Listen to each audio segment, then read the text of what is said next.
So good afternoon. Yeah. Good afternoon, everyone. Welcome to today's lecture. It's our great honor to welcome among us Professor Dr. Pascale de Abreu, an associate professor in multilingual cognitive development at the Faculty of Humanities, Education and Social Sciences at the University of Luxembourg. Our guest specializes, well, among other things, in cognitive development, neurodevelopmental disorders, phonological awareness, language development, and multilingualism. Some of the questions she studies completely overlap with the aims of our project. And here I'm quoting her because I copied these questions from her university profile. What are the optimal conditions for becoming perfectly multilingual? Why do language minority children struggle in the Luxembourgish educational system, and what can we do to best support their learning? What are the effects of multilingualism on brain development? These are just some of them. Today, she will be talking about working with linguistically diverse children in her lecture, which is titled Evidence-Based Practices to Support Language Development in Preschool, Intervention Studies with linguistically diverse children in Luxembourg. So, Dr. de Abreu, the screen is yours. Maybe just one comment. You can post questions in chat also in the course of the lecture, and then we'll also have a Q&A session at the end. Thank you very much, Anya, for first of all, for this very nice introduction. I didn't even remember that I had these very big questions there. I hope we can provide some answers, at least some start of an answer, hopefully, to some of those. But first of all, also a very big thank you for this very kind invitation, for this really exciting project that you are leading in Slovenia. And we had a little chat before. I was already saying when I first received the invite, I felt the same, that this fits very nicely with some of the work that we are doing in Luxembourg. So I will try to share my screen with you because, as you said, I prepared a small, a presentation for you. Let me see if that works. Right. So does that work? Are you all seeing my slides? Yes, we can see that. Okay, great. Now, so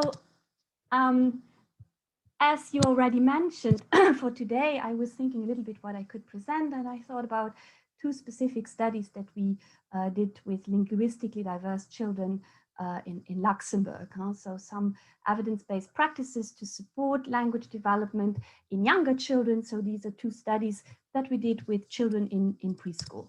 And so just a few words about myself. So, I'm Pascale, and I work at the University of Luxembourg, where I'm an associate professor, and I'm leading the cognitive and socio-emotional development group.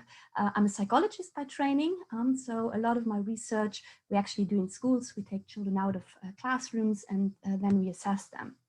But we are also very much interested in trying to find more practice-based solutions for educational problems. So we are running also intervention studies, and I'm going to present two of those for you today. For those of you that have not visited Luxembourg or the University of Luxembourg, so here's a picture of it. It's a quite a new university in the south of Luxembourg in Asch. And the country is trilingual, so inevitably multilingualism is a big topic, not just in my research, but also in the research of my colleagues. So we recently became a member of this international group, which is called Bilingualism Matters. So we opened a Luxembourgish branch, and this also kind of fits nicely into your project. So we have a number of projects that you can also check out the website on Bilingualism Matters, the Luxembourg branch, where you see also what some of my colleagues are doing that is related to this work. So for today, I thought about giving you a little bit of an overview, first of all, of the context of the studies. So both studies were set in Luxembourg, but then I will dig in a little bit more into those specific projects. So first, I will present an intervention study that we did with language minority speaking children that speak Portuguese as their first language, and we call it the Molly intervention. The second intervention project that I'm going to talk to you about, we called it Lala. So it is an intervention study, this time not specifically with Portuguese speaking language minority children, but with linguistically diverse children more broadly. And then at the end, I will discuss a little bit some implications, but that's very, very short. So hopefully we can discuss some of those implications together after. So for the context, as I said, the studies are set in Luxembourg. Now, Luxembourg's tiny on the world map. So if you just zoom into Europe, you might just see it. It's a little dot there. It's between Germany, France, and Belgium. We have a little bit more than 500,000 people living in Luxembourg, and it's linguistically very diverse. So one might say only 52% actually are Luxembourgers, and we have a lot of foreign residents. And we also, the country as such is also multilingual. So we have 3 official languages, Luxembourgish, German, and French. But only one national language, that is Luxembourgish. And people always ask, oh, how does that work with all those languages in Luxembourg? It's always difficult to explain it if you haven't visited. So some of the things we have in French, some of the things we have in German, and some of the things we have in Luxembourgish. But some people sometimes ask me, which area of Luxembourg do you live in? Thinking a little bit like Switzerland. And this is not how Luxembourg works. I always say in the Luxembourgish speaking area. So Luxembourgish as a language is spoken all across the country. But then when we write, we would very often write official letters, for example, for the government are often written in French.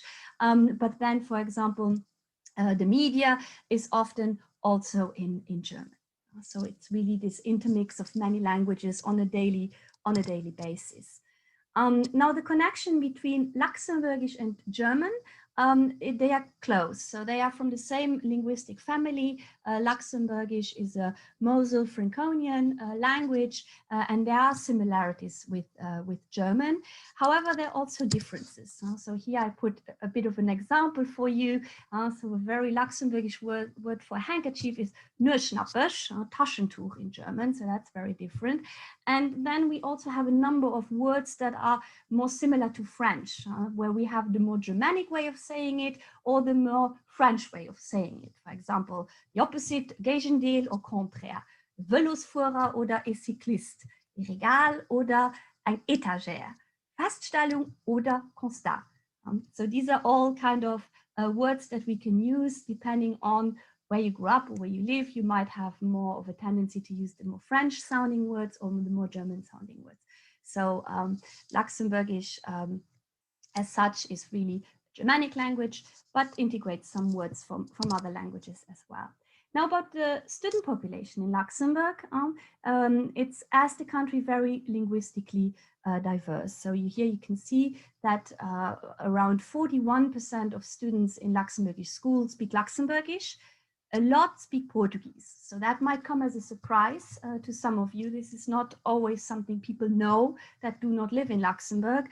27% of the children who go into Luxembourgish schools speak Portuguese at home, and then 32% speak another language. Now our educational system, it's also multilingual, and I'm going to tell you just a little bit about the earlier grades because that's mostly related to my talk today. That is about preschool. So preschool in Luxembourg, K1 and 2, it's 2 years.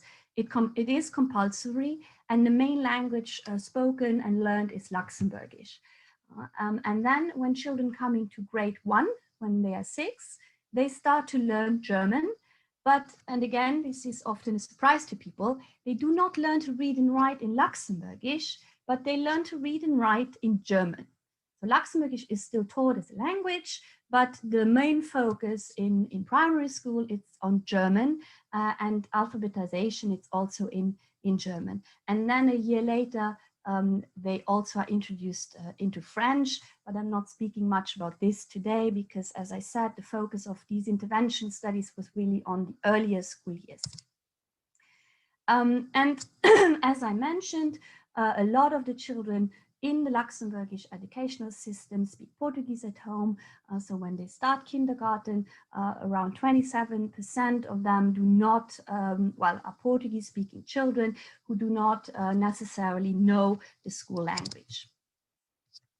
The Portuguese speaking language minority children are also the language group that can often struggle in the Luxembourgish educational system. So these are national data where we have shown repeatedly that they often struggle in primary school with reading. As I mentioned, children learn to read and write in German, and 74% of children who speak Portuguese at home are not meeting the national reading standards when they are 9. And we have done a number of studies with a very good colleague of mine, Professor Anabela Cruz Santos from Minho University. We have done many studies over several years where we have looked at Portuguese Luxembourgish bilinguals language performance compared to monolinguals in Portugal, as well as monolinguals in Luxembourg, although they are not technically monolinguals, they are second language learners of German. And what we have consistently seen is that Portuguese Luxembourgish bilingual children, they do struggle in the school language Luxembourgish, but they can also struggle in their home language, their first language, that is Portuguese. And that was basically a starting point of this intervention project, the MOLLI project, where we were really looking at what we can do to help specifically those Portuguese-speaking language minority children in the Luxembourgish multilingual educational system, where we have all these languages and where they are learning to read and write in German. And this was a project that obviously I didn't do alone. We had a very wonderful group. Many universities were involved. And well, here's the team. We're all a bit older now. This is already, time flies. So looking at these pictures, this is already a while back. So the background of this study was really, as I mentioned, these Portuguese-speaking language minority children and the educational challenges these children face. They often lag behind peers when they start school, and then this so-called achievement gap normally widens over the school years. In terms of language challenges, we have seen that they can present limited knowledge of the school language, but in addition, they can present poor first language skills in their mother tongue, so in Portuguese actually. So these children are at risk for a number of reasons, for developing poor first language skills and ultimately poor second language skills. And this can also then lead to reading problems and later on to educational difficulties. So what do we know about the role of the first language from other research? Well, we have seen, or we know that the first language can actually facilitate second language acquisition. And this is basically based on a lot of studies that often come from the US, where, for example, we have seen that bilingual children in bilingual programs, so those are often Spanish-English programs, they do better in English. So Spanish-speaking children do better in these bilingual Spanish-English English programs in English than bilingual children in L2 English-only programs. And this has been taken as one of the proofs that facilitate that good L1 skills can help the acquisition of a second language. We also know that children who are given the opportunity to develop their first language are more likely to succeed at school, and also that parents are more involved in their child's learning. So there was a very solid basis to think that interventions that help children to develop their first language skills have a potential for really improving their overall language skills, and that might transfer also to their second language learning. But despite that, not now just thinking about language, actually it's in all the conventions of UNESCO and UN that really fostering your mother tongue, your first language is important, that we should help children to acquire their own language, that they do not lose their mother tongue. And in one of our projects, we worked with a lot of parents, and there was one mother who said a very nice quote that I'll just read for you here because she speaks it in Portuguese.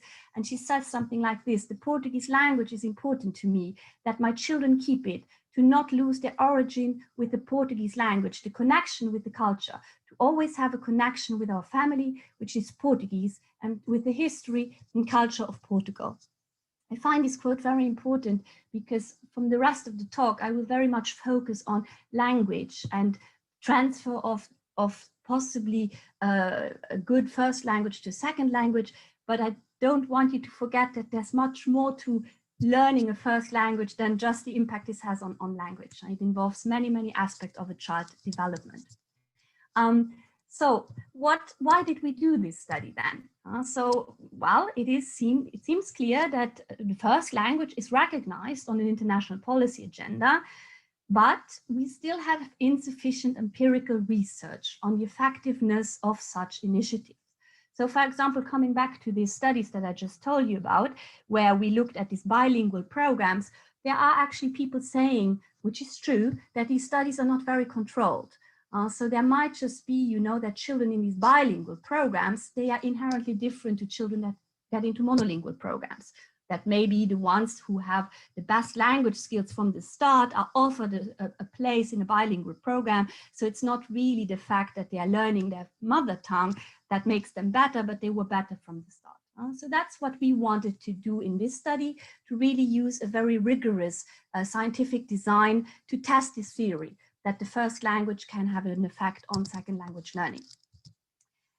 So the aim was really to develop and evaluate the effectiveness of a first language intervention program for children from language minority using a randomized controlled study design. And we developed a theoretically based intervention program. And we wanted to do it in a way that it could be part of the preschool program so that children have a better foundation of oral language skills when they enter school. Now I'm saying a few more words about the methods. I explained already a little bit about the context of the study. So it was set in Luxembourg, and the participants were Portuguese-speaking children in Luxembourg. As I already mentioned, it's the largest foreign-speaking language group in Luxembourg. 27% of children in Luxembourg speak Portuguese as a first language at home. They are at high risk for school failure, and our own research has shown that they can struggle not just with the school language, but also with the first language.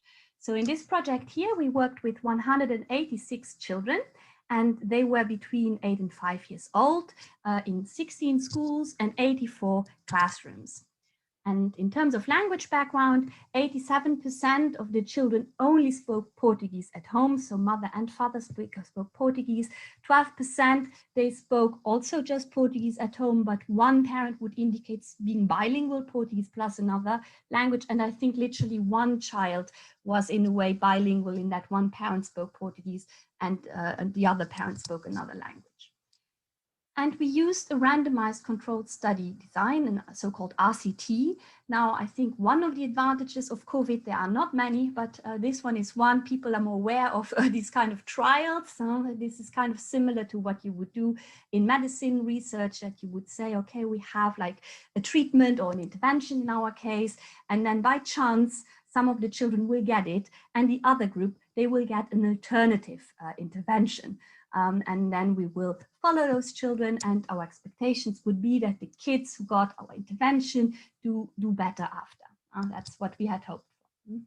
So this is what we did. We had our 186 kids, and then randomly they were put into two groups. And one of these groups, they got what we call the MOLLI intervention, that stands for Mother Tongue, Oral Language and Literacy for the Young. And I'm going to explain a little bit more what this intervention consisted of.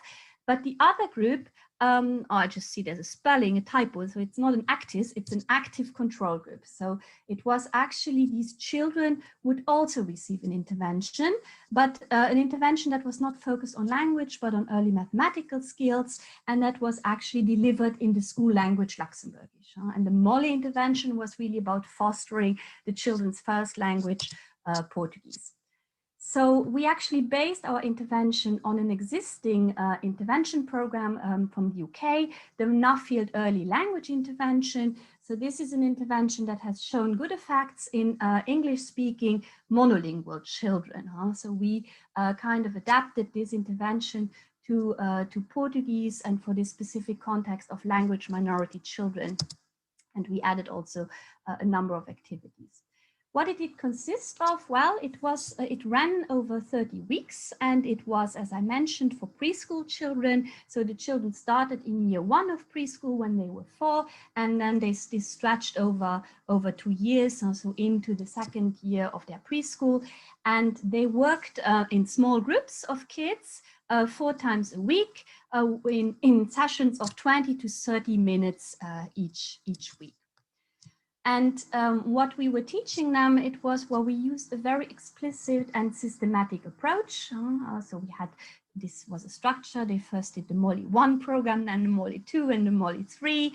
And I'm not going to dig into all the details about the intervention, but these are just the big picture. It was about teaching them or fostering their listening and speaking abilities, their vocabulary, their narratives, their phonological awareness, and their letter sound knowledge. And it was highly structured. So we developed a lot of resources and rules also for the people administrating it. Were actually teaching assistants. They were in a way non-specialists. They were not trained teachers. They were actually trained by the team. And we also developed a material for the parents. Now I keep saying we, but I should really not take the credit. I think some of the authors of Molly are in the audience today. I'm not sure, Ariana, if she's here, but really this was a very big team effort of developing these materials. Any teacher, if there's some teachers in the audience, they know that the why is very important, that the material is nice and interesting and catchy for the children, and the team did an excellent job in doing that. So here just some example. We had 205 special words that we would then teach with using child-friendly definitions. This team developed stories, and narrative was one of the aims of this project, to develop children's narrative skills. So we had 80 narratives that were supported with pictures and specific questions. Another aspect of the program was fostering children's phonological awareness skills to help them also be prepared for literacy acquisition. We developed songs, sound songs, and letter cards that would go with all these materials. As I said, the people delivering this intervention, and that was an important part of this project, because we wanted to develop something that could possibly be implemented in the real world after. So it was not per se a lab research, it was really in the real schools. And as I said, it was teaching assistants that would deliver this. So they were normal people that were trained by the research team. Although they were trained and they were supervised. And the assessment of the timeline of the project, so I mentioned already, the children started doing the intervention when they were in year 1 of preschool. They were 4. We tested them before, and then they did the different intervention parts of the program, Molly 1, Molly 2, and Molly 3. We kept testing them in between, but then we had a big post-test 1 at the end of preschool, at the end of the intervention, and we had a delayed follow-up, so 9 months later, where we had a post-test 2, so then when they were really in grade 1 of primary school. And we assessed them in different languages. So in preschool, they were tested in Luxemburgish and in Portuguese. At post-test, also still in Luxemburgish and in Portuguese. And then in grade 1, so this is really when they had started to learn German in school, we also tested them then in the German language. Now, I'm sure you are all dying to hear, what are your results there? Well, first of all, we had a look at their expressive vocabulary skills.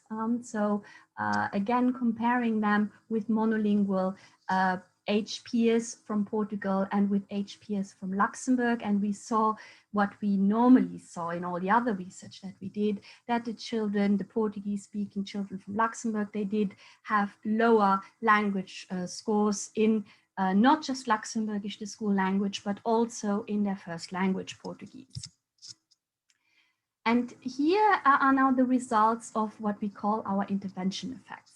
I am aware that this slide is not the easiest to read, so I will talk you through it and just give you the general gist of things. So here is really the results on all the measures in Portuguese. And when these bars are above the red line, it basically means that our intervention group, so the children that did the MOLI intervention in Portuguese, performed significantly better than the children who did the early math intervention. And if it's above this 0.25 cutoff, it can be considered educationally relevant. And so we were very pleased to see that we had some nice effects here. So especially in expressive vocabulary in Portuguese, but also in phonological awareness and narratives and letter sound knowledge, we really saw that the children who did the MOLI intervention, they were significantly better than the children who didn't receive the L1 support.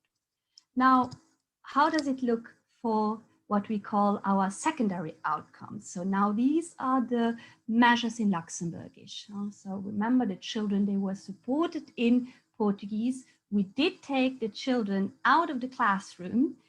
So in a way, some people would say, oh, you took time away from Luxembourgish to support their first language skills. How was it with Luxembourgish?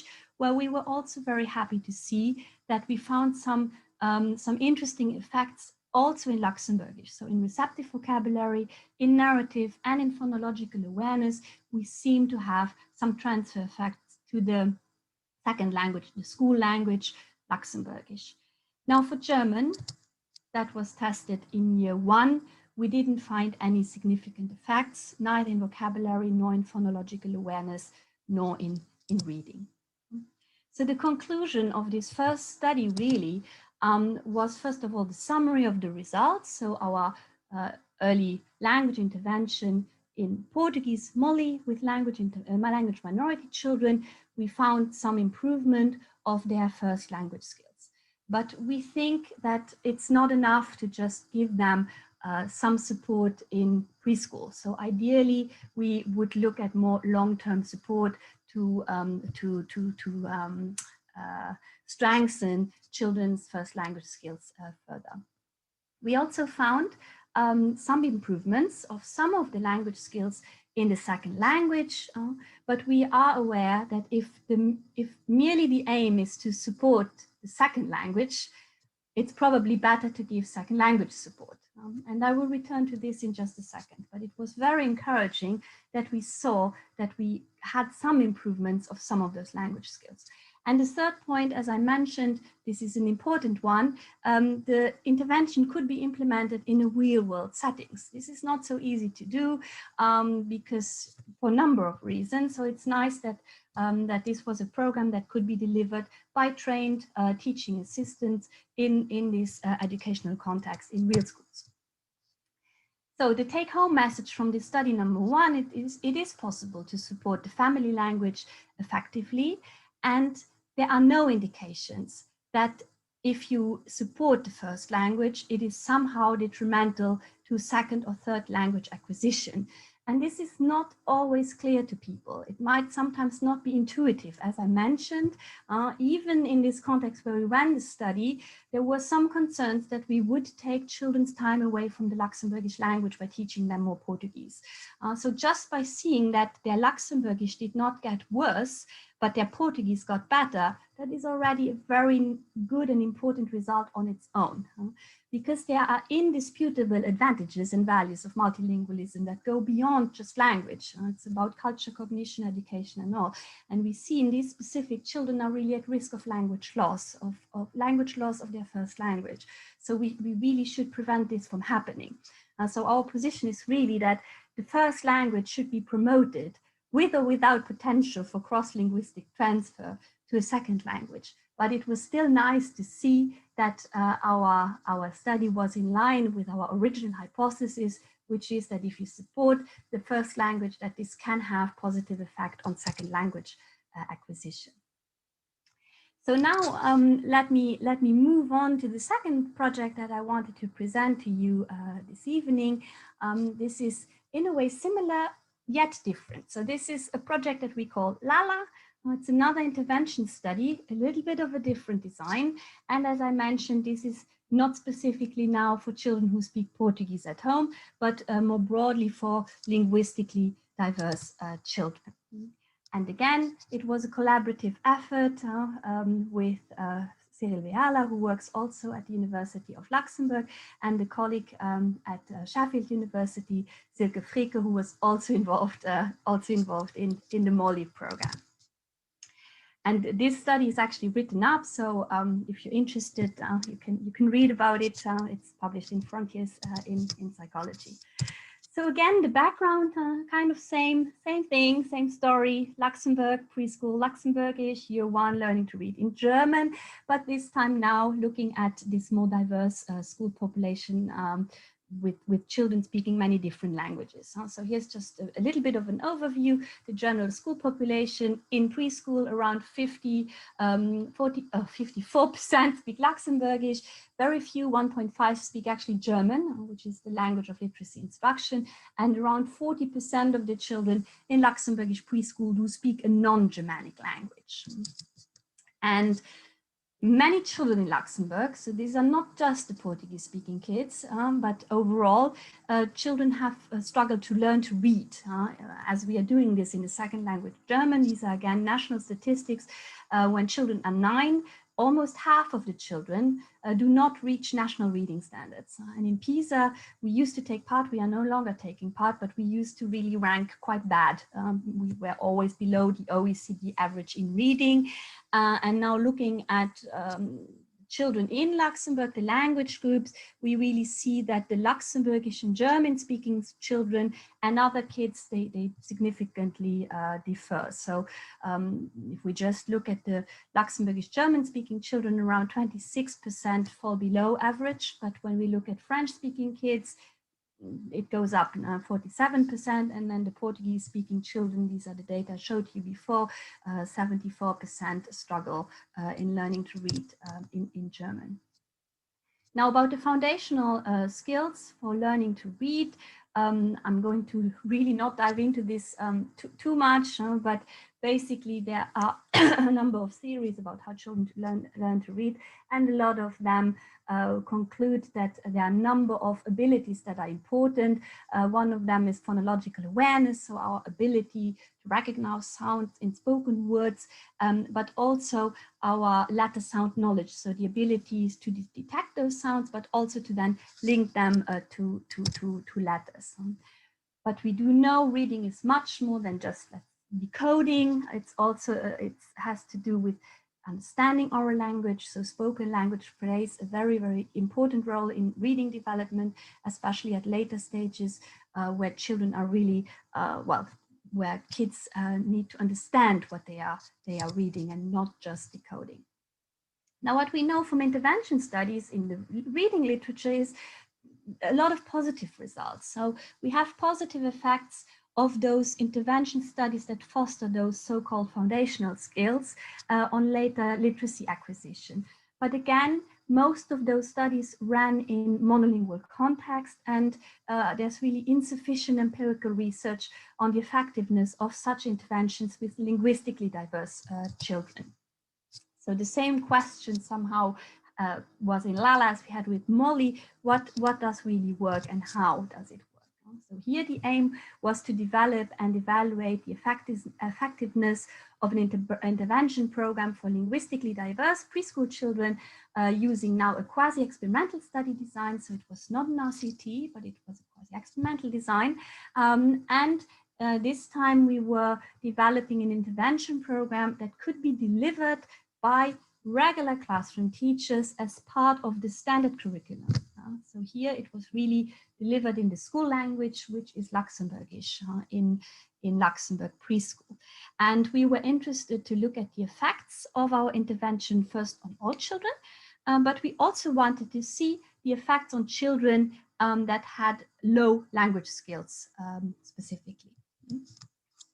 So the method, again, we had a relatively large group, so 189 children, and they were between 5 and 6 years old. 8 schools participated, and the children came from 28 classes. And here you have an overview of the language background of the children that took part. So 59% spoke Luxembourgish, 17% spoke Portuguese, 9 French, and 15 spoke another language. So this is very much in line with the overall language situation in Luxembourgish school. It was a quasi-experimental study design in that we had schools. We delivered the intervention at a school level. So we divided the children up. We had 89 children who got our LALA intervention, so 4 schools, and then we had 4 schools that would get our business as usual. That was our business as usual group, so our control group. So they would get the regular Luxembourgish curriculum. And as I mentioned, we were interested specifically also to look at how children with low proficiency in the school language, Luxembourgish, would perform in our program. So 63 children out of those 189 were actually children who had low performance in Luxembourgish, and it was roughly the same amount of children in the two groups. And here's the language background now of those 63 children. So here you can see again the largest group of the children that struggled with Luxembourgish. It's the Portuguese speaking children, but there are also some children in there, 21% who speak Luxembourgish at home, 17% French, and then 24% speak another language. So LALA was delivered not in small groups, but really at a classroom basis, and not by trained teaching assistants, but actually by trained classroom teachers. So they would do this over 12 weeks in the second year of preschool, and again in small sessions of 20 minutes, normally 4 times a day. And the objective was to improve children's phonological awareness skills, to develop their letter sound knowledge, to promote print awareness, and to increase literacy engagement. The method was kind of similar to Molly. It was a very explicit and direct intervention. We used multisensory and playful approaches, and it was delivered in the school language Luxembourgish, but specifically adapted to the needs of L2 learners, and we were specifically also interested in how those children would do in the intervention. So here's that's actually Luxembourgish here, what's written on that slide. So it's, as for Molly, it was very systematic and structured with a very logical development, and we developed those resources for teacher and parents in several languages.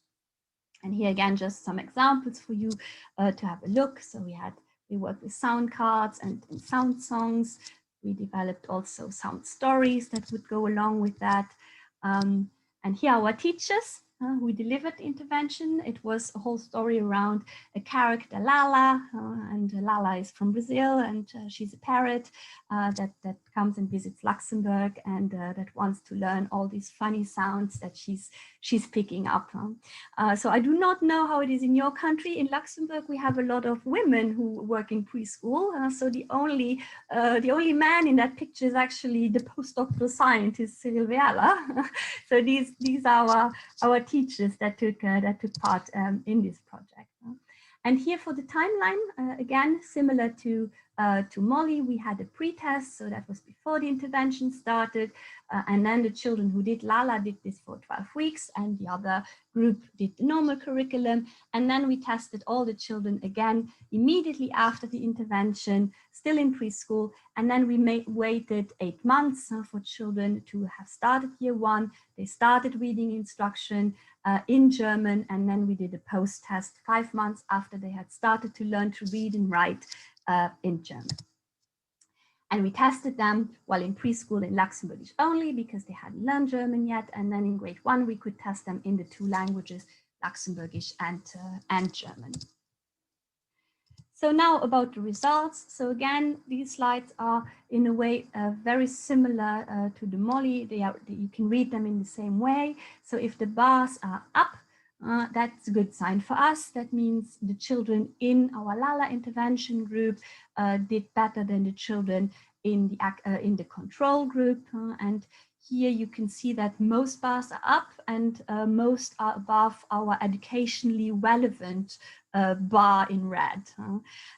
So if you just look at the results for preschool, what that means when we tested children in phonological awareness, we tested them in the large units and small units, we tested them on letters, and we tested them on early reading. We had very strong effects. So the children that did the LALA intervention program did much better there. And then in year 1, so this is now after they had started to learn to read and write, we still saw effects on phonological awareness in Luxembourgish and in phonological awareness in German. We didn't have effects on single word reading, but we did have effects on reading comprehension in German and spelling in German. Now this is the whole group. So these were all our children, our 189. Now when looking at the subgroup of children who had low language skills in Luxembourgish, and a lot of those children were children who do not speak Luxembourgish at home, the results were very encouraging as well. So they are actually, the effects were larger. So the intervention did not just work for the whole group, but specifically worked very well for children with low language skills in Luxembourgish. And this is kind of relevant because the intervention was delivered in Luxembourgish. So of course, one might argue, well, you know, maybe children that do not understand the language do not benefit from this intervention. And a big aim of this project was to deliver an intervention that could be administered by normal teachers in Luxembourg using the school language, but paying specific attention to the needs of L2 learners. So the conclusion of the LALA project was that, well, the results showed that we had immediately after the intervention, really a significant improvement in foundational skills of early literacy. And after 9 months, we had effects that were maintained in phonological awareness in Luxembourgish. And we also had significant effects in German, in phonological awareness, in reading comprehension, and also in spelling. And we did not have effects on German reading of single words or pseudo words. This was not a surprise to us. It's very much in line with other people doing research on the German language, where actually single word reading at the initial stages of reading is something children acquire quite quickly. And we were specifically pleased that we saw effects in reading comprehension, as this is one of the areas that a lot of children do struggle in Luxembourg. Then we did see that children with low knowledge in the language of instruction, which was Luxembourgish in our case, also benefited from the intervention. And just to keep in mind that 79% of those children with this low knowledge in the school language are actually L2 learners, and a lot of them came from low-income families. So we were very pleased with this finding. And the fourth one, again, that's also quite relevant for this type of research. We had high acceptance of the intervention by teachers and children and parents. All the schools that took part in the intervention, that's already several years ago now, they are still using the material and they are still running it in schools. So that's very, very nice to see. So the take-home message of this study is really that intervention programs to prepare children for literacy acquisition can be successfully delivered by regular teachers in a play-based kindergarten context. So I didn't go much into this, but I'm very happy to discuss this further with you after one of the struggles we had, or one of the kindergarten context in Luxembourg is very, very playful. So we had to really develop something that would fit there. So a number of intervention programs that come, for example, from the UK, where preschool is more, in a way, schooly, would not really fit into the Luxembourg context. So that was very nice that we developed something that teachers could use and wanted to use. So early support, even before school entry, can have educationally relevant effects on literacy acquisition for linguistically diverse children. And I'm almost at the end. Implications, I didn't want to overload you with information and keeping an eye on time, so I keep this very, very short. It's just one slide. So the implications of all this work is that actually systematic and explicit interventions in preschool implemented in a language-rich context can be effective approaches to better support linguistically diverse children in the classroom so that they have a better foundation of oral and written language skills when they enter school. And I thank you very much for your attention. This is also a picture that's not so new anymore, but still very, very nice. And as I mentioned, it's language. It's not just a tool for communication, but very, very important in all aspects of life. So again, congratulations for this very nice initiative that you took for this national project. So I think I will just stop to share my slide. Then I can see you.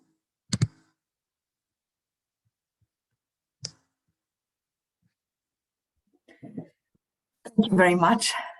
I think we all agree that it was very interesting, and I think a lot of questions arose. So I will first invite the audience. If you have any questions, maybe comments, maybe, I don't know, your own experiences and practices that you can share with us.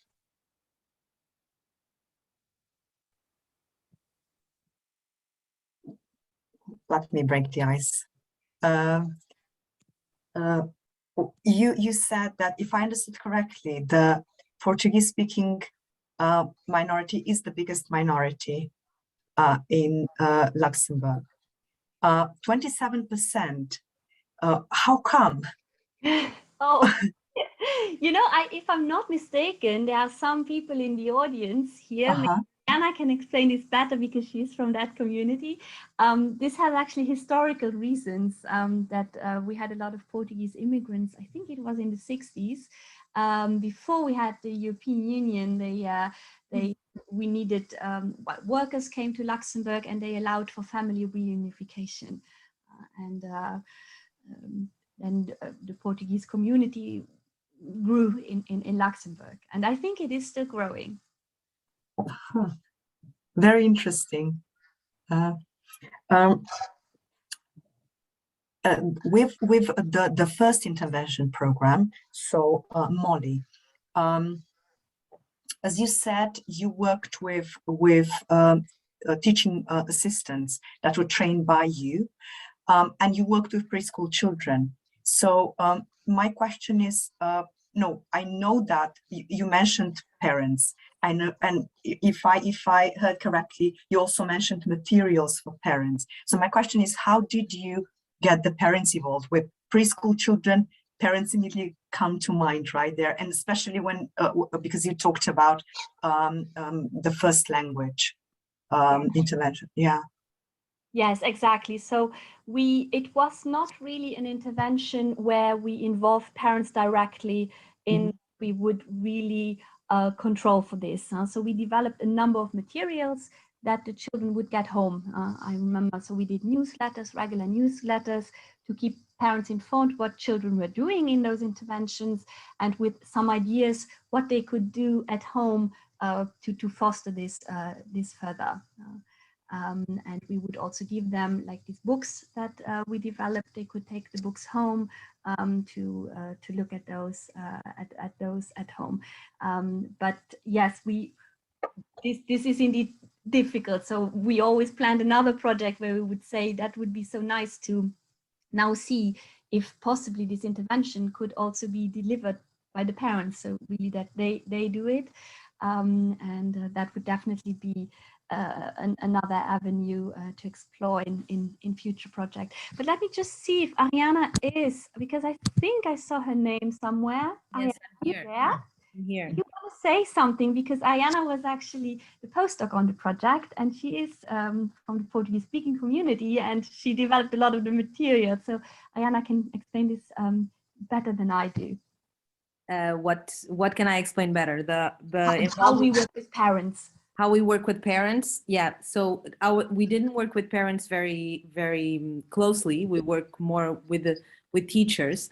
But to maintain a project so long with so many visits to the school, it's actually very challenging. So the relationship that we had to maintain with the schools was very, very important in the terms that we had to give feedback, give some presents, send also to parents like the books. The books were very well received when we sent the books home. All the parents really liked. We had some instructions.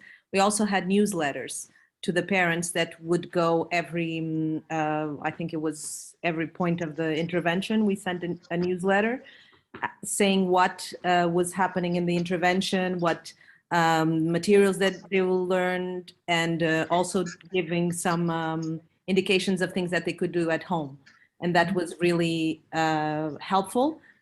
So helpful that then after I did a project, a lot of these parents participated in our projects, and it's very rare that the Portuguese community is involved so massively.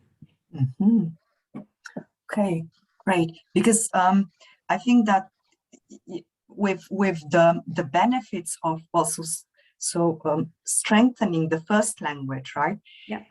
And to see the connection, to understand the connection and the transfer to the second language, it's not that easy for some people, and often even parents, let's say, neglect the first language because they are afraid that this will somehow slower the acquisition or the learning of the second language. So I think it's really important that we also empower them, right? And that the very nice quote that you shared with us of that Portuguese mom, but I think that a lot of parents themselves struggle and don't know which direction to take. So I think that these programs are very helpful and valuable for them as well. And obviously also, well, if you have a very or relatively big community, minority, then you can also, I think might be easier to get teaching assistants that are first language speakers. Whereas when you have very small communities, then let's say we count on the parents more than if we have also teachers and assistants and teaching staff that can intervene as first language speakers. Yeah. Yeah, I am very happy, Anya, that you raised this point of the parents. That's why I was really trying to go on and on about this, because when we present this at academic conferences, and also this is clearly, it was our hypothesis that if we foster the first language, does it transfer to the second? But that we should not lose sight that just purely the fact that we keep the first language alive, that is already a very good thing, without having a negative effect on the second language. People keep forgetting that this is still the idea in many people's heads. Sometimes when I present this work to parents, I remember one time I presented at the parent association, and the father came to me after and said, "Oh, thank you, you give us hope that we're doing the right thing by speaking Portuguese at home." And I was very surprised, I'd have to say. I thought, well, oh, I don't know, why? Well, because it's not so clear. In Luxembourg, language learning, it's really a big part of the curriculum, and we have all these languages. So a lot of parents, everybody wants the best for their children, and they might think it's a good idea to switch to another language at home to support the language of school, especially if they speak it. Sometimes people speak French at home, and the result is then very often the children might not develop good second language skills and not good first language skills. So that was actually an important message for us, is to little bit take a step back from this focus on does it transfer or not to the second language, which is of course a very interesting scientific question as well. But just the fact that we see we can foster the first language and it doesn't harm the second language at all. So you can do this. And And I think that that's a very important message, because just losing your first language, which we do see a lot in these children here in Luxembourg, it is actually later a loss that very much often later comes to people and say, oh, I find it regretful that now I could have had this opportunity to speak this language, to have this connection with another culture, or the culture from my family, and now I don't speak the language well. Can I just say something? I also had a question for you, Pascale. That's why.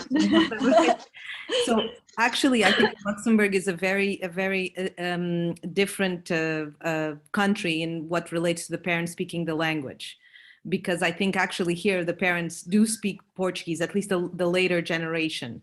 Like the study that I've done with so these children are now 6 years old.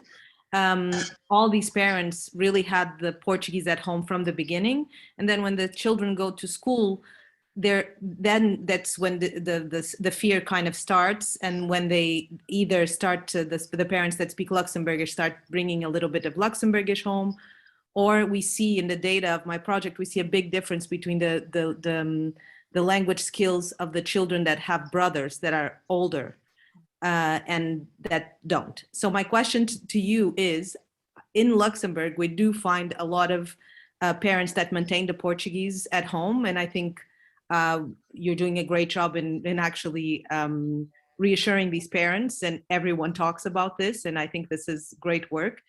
But for example, in France, this is not the case. There's a lot of parents that do not speak Portuguese at home.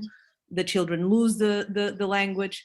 So do you think the results of this study would be different in a country like France that don't foster the Portuguese at home? What do you think the differences would be? That's a difficult one. I could ask you this question back. Yeah. I think the answer would be we should really do a study there. But my prediction would be that we would ideally find similar results. That if you do foster the first language, that this helps the first language, and that this should transfer or could transfer to some of the second language skills. I do not know how easy it would be to implement such a study. As Anja said, I do think that you're right. We have a large Portuguese-speaking community in Luxembourg, so it is possible for us, or in that project at least, it was possible for us to train teaching assistants and then take these children out of the classroom. Now, if you have only a few children here and there who speak the language, it is harder. So I would say we need more research, really also looking at parent interventions. Yeah. The parents could do it, because that is also a question that comes to us very often. What about the other children that speak, when you just have one kid in a classroom? How do we support the mother tongue of these languages that are not so frequently spoken in the country? So I think it would be interesting for research and practice if more intervention would run using parents, where you would possibly design materials like this and do a parent intervention, and that could possibly then be delivered in many different languages. Yeah. Okay. Thank you. We have one comment and question in chat by Manuela Berlingeri. I hope I pronounced the surname correctly. Thank you, Pascale, for this presentation. I had some troubles in connecting, and thus I lost a large part of the presentation. I was wondering whether you had some data on RAN. I was wondering if you see a positive effect also on this task. I hope you know what. Yes, first of all, I know RAN, but I also know Manuela. We studied together, so it's lovely to see you here in the chat, Manuela. So no, we didn't have RAN in this intervention study. We ran another study that was not an intervention project. So RAN is rapid automatized naming, and we didn't assess that one in the LALA project, but it would have been interesting to have that. Thank you, Pascale.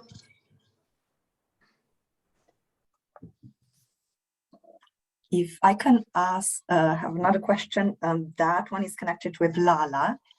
intervention program, the materials, you said that they were adapted to the needs of second language speakers.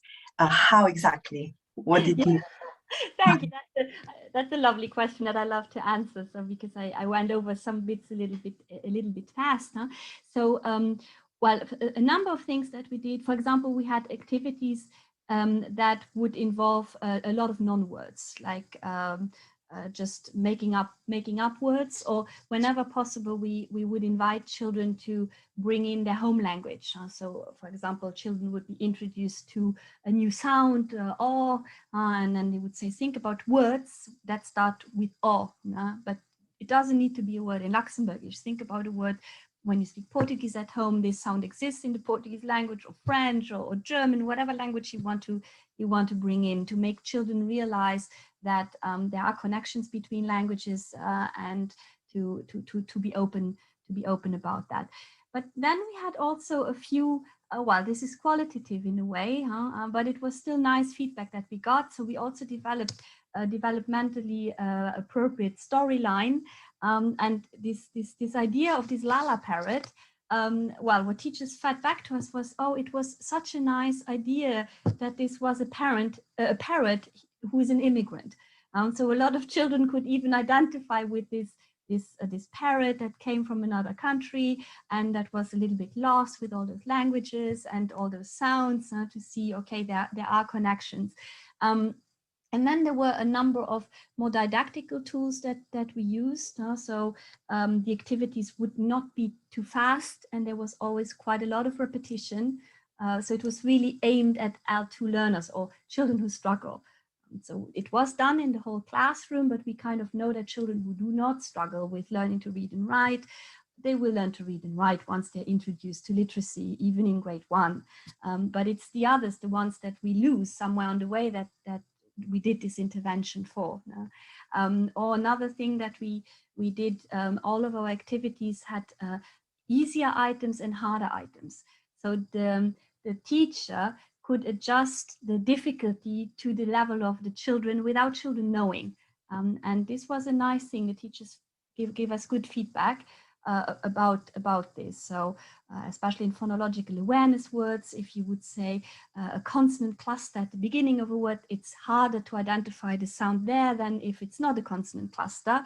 So we had all these words that you would say, okay, these are now words that you can give the children that are already a little bit further, and the other words you can choose for the children who struggle a little bit more, but so that everybody would get items at their level of difficulties without leaving anybody behind, and making it very obvious, oh, you are now, I don't know, in the strong group or the weaker group. So it it had a lot of these kind of these kind of methods.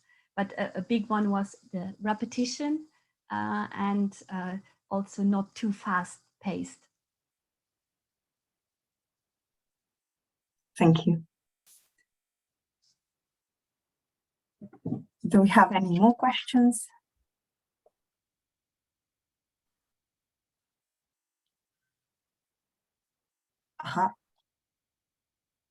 Annabella?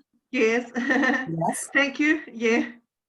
I'm Annabella from Portugal, from University of Minho, and I really wanted to salute Pascale for this great talk and say hi to the Molly team, Ariana, Lof, and Carolina.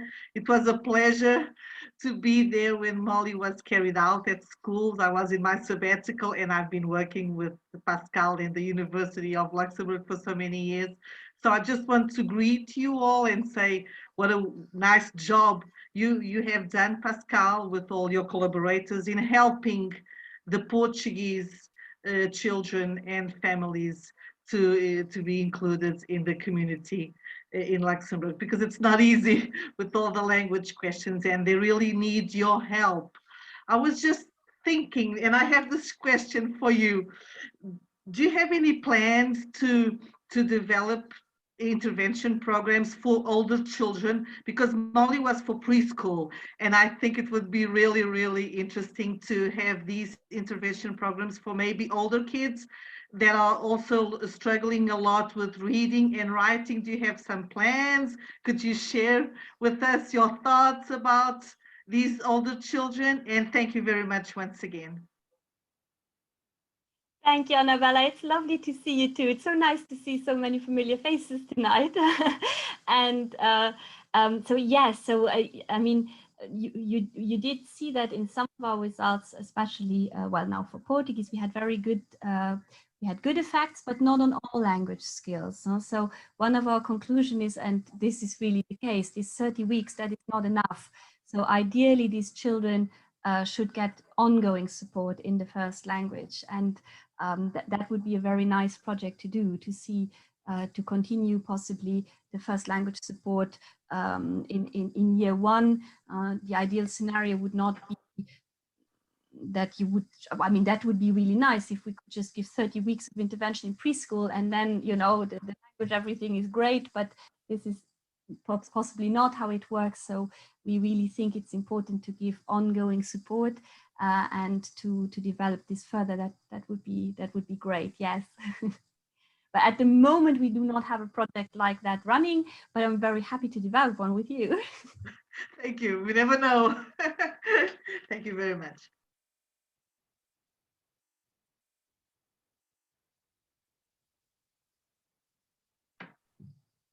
Okay.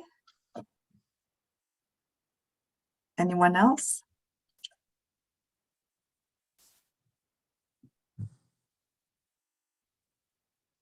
A lot of information, a lot to take in, I think, yeah. It's sometimes difficult to come up with questions right after the lecture, but I see that there are quite a lot of people here that were involved in the project, so probably quite a lot of discussions are still going on between you on the results and the plans for further research. Yeah. Okay, so if there are no other questions or comments, I would like to thank the lecturer, so Dr. de Abreu first, and of course the audience. Thank you for being with us this afternoon, this evening. It was very interesting. Thank you again for the very interesting and very valuable information and results of the studies that you presented. And well, I wish you all the best. Enjoy the rest of the evening, and I hope to see you in our next lectures online. Yeah. So goodbye. Thank you. Thank you very much. Thank you for the nice invitation. Bye. Thank you. Bye. Bye.